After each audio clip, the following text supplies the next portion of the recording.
There were a group of companions of Rasulillahi sallallahu alaihi wasallam who were on a trip, and they came upon a group of Arabs in the desert, and they requested from those Arabs to give them some hospitality, since they were in the middle of the desert and they were kind of like wayfarers.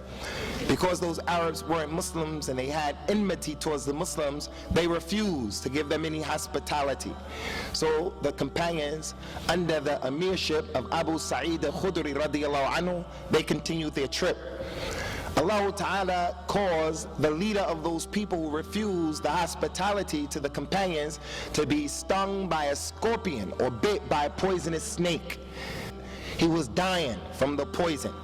So the people said amongst themselves, why don't you go and ask those people who came from Medina, radiyallahu anhum, do they have any local medicines that we can give to the leader?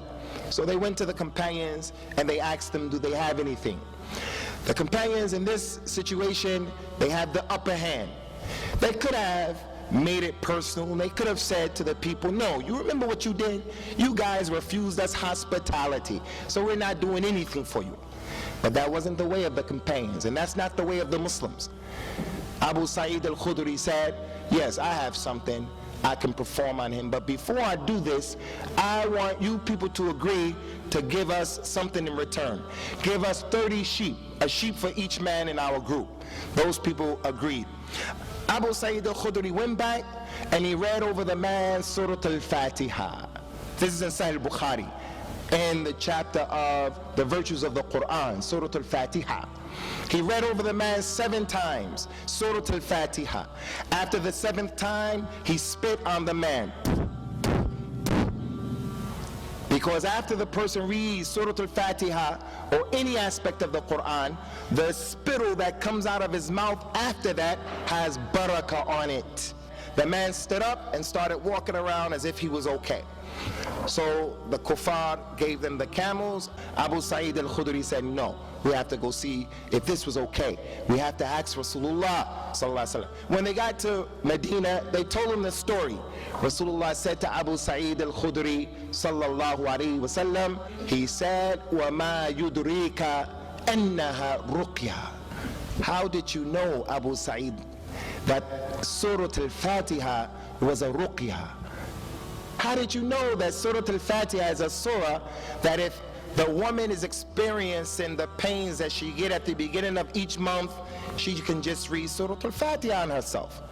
The person who's suffering from some type of sickness or disease, before spending money to go to the doctor here or there, he uses the Quran. But because of the weak iman, we don't think about that. We think about the monetary ways of curing ourselves. And Allah has mentioned in the Quran, وَنُنَزِّرُ مِنَ الْقُرْآنِ مَا هُوَ شِفَاءٌ وَرَحْمَةٌ لِلْمُؤْمِنِينَ. We have revealed in the Quran that which is a shifa and a rahmah to the believers. It will take away, wallahi, some of the more serious diseases that people are dealing with. But you have to have iman. So, Surah al-Fatiha is, without doubt, the greatest surah of the Quran. Bismillahir Rahmanir Rahim.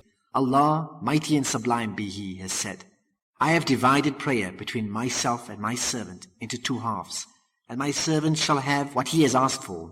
When the servant says, Alhamdulillahi Rabbil Alameen, Allah, mighty and sublime be He, says, my servant has praised me. And when he says, Ar-Rahmanir Rahim, Allah, mighty and sublime be He, says, my servant has extolled me. And when he says, Malik Yawmiddin, Allah says, my servant has glorified me. And on one occasion he said, my servant has submitted to my power. And when he says, إِيَّاكَ نَعْبُدُ وَإِيَّاكَ نَسْتَعِينُ, he says, this is between me and my servant shall have what he has asked for. And when he says, اهْدِنَا الصِّرَاطَ الْمُسْتَقِيمِ صِرَاطَ الَّذِينَ أَنْعَمْتَ عَلَيْهِمْ غَيْرِ الْمَغْضُوبِ عَلَيْهِمْ وَلَا